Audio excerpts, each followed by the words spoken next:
Close your eyes, and the cold finds you first.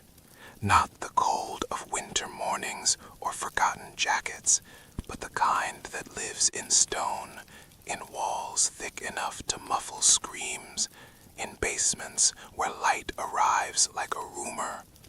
The air tastes of damp earth and old potatoes, of mold that grows in darkness like a second skin over everything it touches.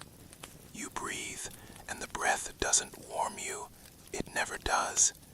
This is Berlin, 1943, and the city above your head is eating itself alive, brick by brick, bone by bone, while you stand in a space no larger than a gardener's shed, listening to the footsteps of a man who could end you with a single word. His name is Klaus Hartmann, 42 years old, a soldier of the Wehrmacht, and he is descending the wooden stairs with the evening meal.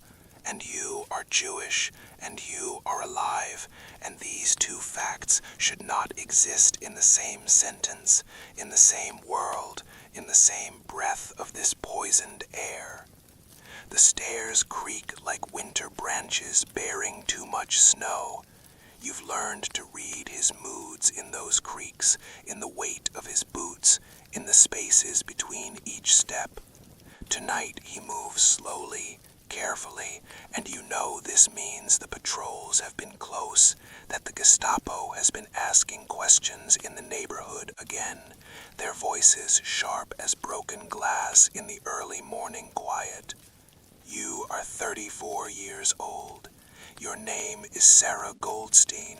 Your husband, David, stands beside you in the shadows, his hand finding yours in the dark with the precision of long practice. And your daughter, Rachel, 7 years old, presses herself against your leg like a small animal seeking warmth. You have been here for 8 months, 2 weeks, and 4 days. You have counted every one. Before this basement, before this tomb of living silence, you were a teacher. You taught literature to children who no longer exist in a school that is now a pile of rubble and ash. David was a watchmaker, his fingers once steady enough to manipulate springs and gears smaller than grains of rice, but now they tremble constantly, the tremor of a man who has forgotten what sunlight feels like on his skin. Rachel doesn't remember your apartment, doesn't remember the park where she used to feed the ducks, doesn't remember a world where she could laugh without your hand clamping over her mouth like a tourniquet against sound. Klaus reaches the bottom step, and the lantern light spills across the earthen floor like dirty water. He sets down the pot of soup, the same cabbage and potato mixture you've eaten for 256 consecutive days, and he doesn't meet your eyes because that makes it easier for him, makes you less real, less human, less of a weight on whatever conscience he carries beneath that uniform. The silence between you is a living thing, thick and textured as wool, and in it you hear everything he cannot say, everything you cannot ask. Why are you doing this? What drives a man to betray everything his country demands, to risk his life and the lives of his own wife and children, sleeping 3 floors above your head, for 3 strangers he found hiding in a bombed-out synagogue? The wind outside howls through the shattered city like the voice of some ancient and terrible god, and you wonder if goodness is simply madness wearing a different mask, if mercy is just another form of suicide in a world that has forgotten both words entirely. You measure time differently now, in the rhythm of his footsteps overhead, in the slow rotation of the single window well where gray light filters through like dirty gauze, never bright enough to call day, never dark enough to call night. The basement spans 4 meters by 3, dimensions you've memorized with your body, knowing exactly how many steps before David's shoulder brushes the coal bin, before Rachel's outstretched hand touches the cold stone that weeps moisture like perpetual tears. Klaus comes twice daily, morning and evening, a metronome of survival, and between these visits you exist in a suspension that feels less like living and more like the pause between heartbeats, that infinite moment when the blood hangs motionless in the chambers before surging forward again. You have learned to be quiet in ways you never imagined possible. Rachel has learned not to cough, holding the sound inside her chest until her face turns colors, until you press your hand against her ribcage and feel the spasm of suppressed reflex. David has learned to cry without sound, his shoulders shaking in the darkness while no noise escapes his throat, tears running down his face in absolute silence like rain on glass.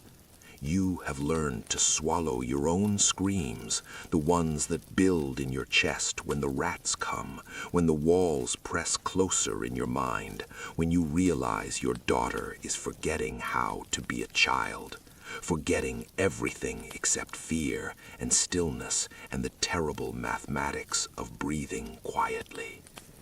Above your head, Klaus lives a life you can only construct from fragments, from sounds, from the architecture of footfalls and voices.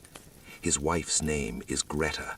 You've learned this from the way she calls to him through the floorboards, her voice carrying the particular weariness of women in wartime, that bone-deep exhaustion of rationing and worry and waiting for telegrams that begin with regret.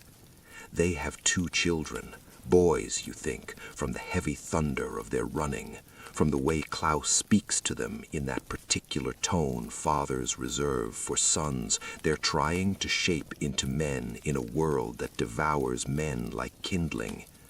You wonder what stories he tells them at night, whether he looks at their faces and sees the future or sees only ash, whether he prays to a God he still believes in, or whether faith has become just another casualty of this endless war. The soup Klaus brings is always thin, always the same, and you've learned to make it last, to sip it slowly over hours, letting each mouthful dissolve on your tongue like communion, like the body of some strange sacrament that keeps you tethered to existence.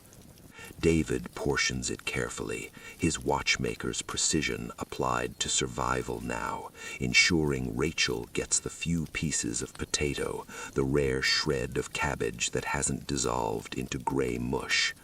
You eat last, always, and sometimes there's nothing left but broth the color of dirty dishwater. But you drink it anyway, feeling it slide down your throat like liquid cold, and you tell yourself, this is enough, this is life, this is the price of tomorrow. Rachel sleeps curled against you like a question mark, her body so light now you can feel every bone, every sharp angle of her diminishing frame. She whispers sometimes in her sleep, fragments of the before time, names of friends who are gone, songs from school that she half remembers, and you stroke her hair in the darkness and wonder what you're preserving, whether survival without childhood is victory or just a slower kind of death. David holds you both, his arms creating an architecture of protection that means nothing and everything, and you feel his heart beating against your back, steady and insistent, a Morse code of continued existence that says we are still here, we are still breathing, we have not yet surrendered to the gravity of extinction. You mark the turning point by sound, by the change in the city's breathing above your concrete tomb. The bombers come more frequently now, British Lancasters turning the night into a screaming cathedral of fire and percussion, and you feel each impact through the foundation, through the bones of the earth itself. Vibrations that rattle your teeth and send dust cascading from the ceiling like powdered snow. It is February 1944, and Berlin is transforming into something biblical, something from the old books of judgment and flame. And Klaus descends the stairs with news written in the tightness of his jaw, in the way his hands shake as he sets down the evening portion. The Gestapo has arrested the Muellers 3 streets over, he tells you in a whisper that barely qualifies as sound. They found a family hiding in the attic. Someone informed, someone always informs, and now the Muellers are gone, and the family they sheltered is gone, and gone means only one thing in this vocabulary of erasure, this language where disappeared is just another word for dead. You feel David's hand tighten on yours, feel Rachel press herself smaller against the wall, as if she could dissolve into the stone itself, become mineral and silent and immune to discovery.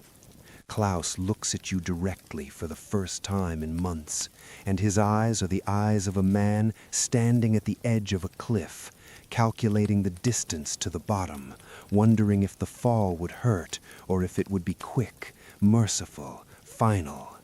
He tells you he's being transferred, reassigned to the Eastern Front in 3 weeks, and the words land in the basement like grenades with slow-burning fuses. Greta doesn't know you exist, he says, his voice carrying the weight of confession, of sins accumulated in the ledger of mercy. His sons don't know.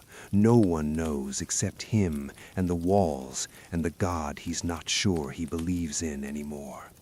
When he leaves, you'll be alone in this basement, with no one to bring food, no one to unlock the door, no one standing between you and the inevitable mathematics of starvation or discovery. The silence after he climbs back upstairs is different now, textured with endings, with the sound of doors closing in the architecture of fate. David begins to plan in whispers, his watchmaker's mind applying itself to impossible problems, calculating how long the stored potatoes will last, whether you could surface at night to scavenge, whether 3 people can simply dissolve into the ruins of a dying city without leaving traces for the hunters who smell desperation like wolves smell blood on winter wind. You hold Rachel and feel her ribs through her dress, each bone a distinct ridge under skin that seems translucent now, paper thin, as if she's slowly becoming transparent, fading from the world one shade at a time. She asks you when she can go outside again, when she can see the sky, and you tell her soon. You tell her the same lie you've told for 273 days, and the lie tastes like rust in your mouth, like metal and blood, and the particular flavor of hope corroding in acid. Klaus comes the next evening with a different quality to his silence, and he brings not just soup, but bread, real bread, and a small bundle wrapped in cloth that contains documents, papers with names that aren't yours, identification cards for a family that never existed, forgeries purchased from people who trade in the black market of invented lives. He tells you about a contact, a priest in the French sector who moves people sometimes, who has connections to networks that might spirit you west, toward the advancing Americans, toward something that might be mistaken for salvation if you squint hard enough through the smoke. The price is everything you have, which is nothing, which is only the remaining weeks of life in this basement. And David nods, because what choice exists in a world where every option is just a different flavor of dying? You watch Klaus climb the stairs for what might be the last time, and you understand finally what drives him, Not ideology or politics or even simple goodness, but the desperate human need to believe that in a world burning itself to ash, one small act of defiance against the machine of murder might mean something, might weigh something, in whatever cosmic accounting exists beyond the veil of this particular darkness. You leave on a night when the moon hides itself behind clouds thick as burial shrouds, when the city smells of cordite and burning timber, and the sweet, sick stench of bodies decomposing under rubble that no one hath time or will to clear. Klaus opens the basement door at midnight, and the February cold rushes in like a living thing, sharp enough to stop your breath, and you realize you've forgotten what winter feels like on skin, forgotten everything except the constant damp chill of stone and earth.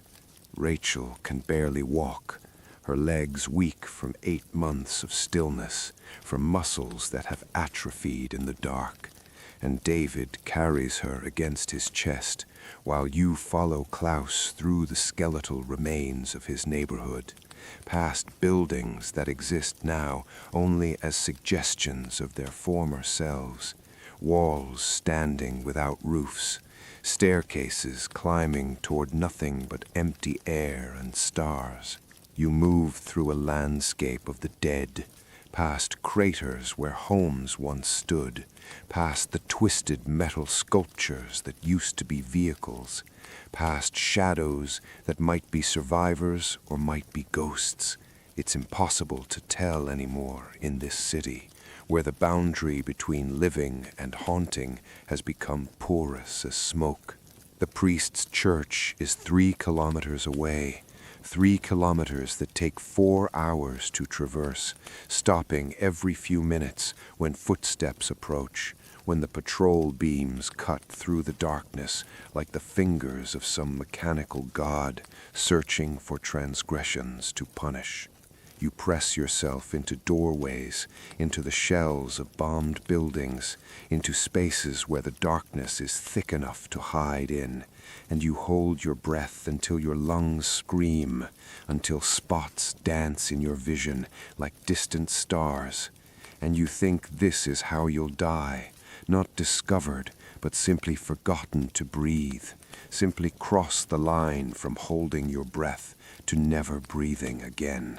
Klaus stops at a corner where the street lamp still somehow functions, an island of yellow light in an ocean of ruin, and he turns to face you and David and Rachel, and his face is the face of a man saying goodbye to something he can never speak of, something that will live only in the locked room of his memory, in the secret places where we store the evidence of our own capacity for both cruelty and grace. He gives David the final papers, the address where the priest waits, and then he does something unexpected, something that breaks the careful distance he's maintained for all these months. He reaches out and touches Rachel's hair, just once, gently, the way you might touch something sacred or impossibly fragile, and his hand is shaking, and you see tears on his face, catching the lamplight like small jewels. He tells you the Allies are coming, that the war is lost, that Germany is dying the death it earned through its own monstrous choices. And he says this without anger, without anything except exhaustion, the weariness of a man who has watched his country transform into something he no longer recognizes, into a machine that consumes its own children and calls the consumption glory. You want to thank him, but the words catch in your throat, because how do you thank someone for the basic act of seeing your humanity, for the simple recognition that you deserve to live? And you realize the gratitude you feel is mixed with rage that this should require courage, that basic decency should be an act of heroism in a world gone mad. Klaus turns and walks back toward his house, toward his wife and sons, who will never know what he did, who will never understand that their husband and father held 3 lives in his hands like water and chose not to let them spill through his fingers. And you watch him disappear into the ruins, and you know you'll never see him again, that he'll become just another ghost in the vast cemetery this war is building across Europe, another name on a list, or another absence at a table, or just another silence where a voice used to be. The priest is waiting in the crypt beneath his church, surrounded by candles that make the shadows dance on walls painted with saints whose faces seem to watch with expressions you can't quite read, judgment or pity or simple witness to the endless catalogue of human suffering. You stand now in the present, decades removed from that basement, from those stairs, from the cold that lived in your bones like a permanent guest, and you try to explain to your grandchildren what it meant, try to find language for the particular quality of darkness that exists when the world decides you shouldn't exist at all. Rachel survived, grew up in America, with an accent that never quite left, with nightmares that never quite stopped, became a teacher like you once were, as if by teaching she could fill the silence with voices, could populate the empty spaces with children who get to remain children. David lived until 1967, his hands never steady again, the tremor a souvenir he carried from that basement to his grave, but he lived, he breathed, he walked in sunlight, and that was its own kind of miracle in a world that tried so hard to prevent it. You think about Klaus Hartmann often, more often as the years accumulate like snow, wonder what happened to him on the Eastern Front, whether he survived the retreat, whether he made it home to Greta and those sons whose footsteps you knew only as thunder overhead. You've searched for him in archives, in survivor testimonies, in the databases that catalog both the saved and the damned, but his name appears nowhere, exists in no official record of resistance or rescue, because what he did was too small for history to notice, too quiet for monuments or medals, just one man in one city making one choice that happened to mean everything to 3 people who would otherwise be ash. The world wants simple stories, wants heroes who are purely heroic and villains who are purely evil, wants the past to arrange itself into neat categories that require no uncomfortable contemplation, but you know better.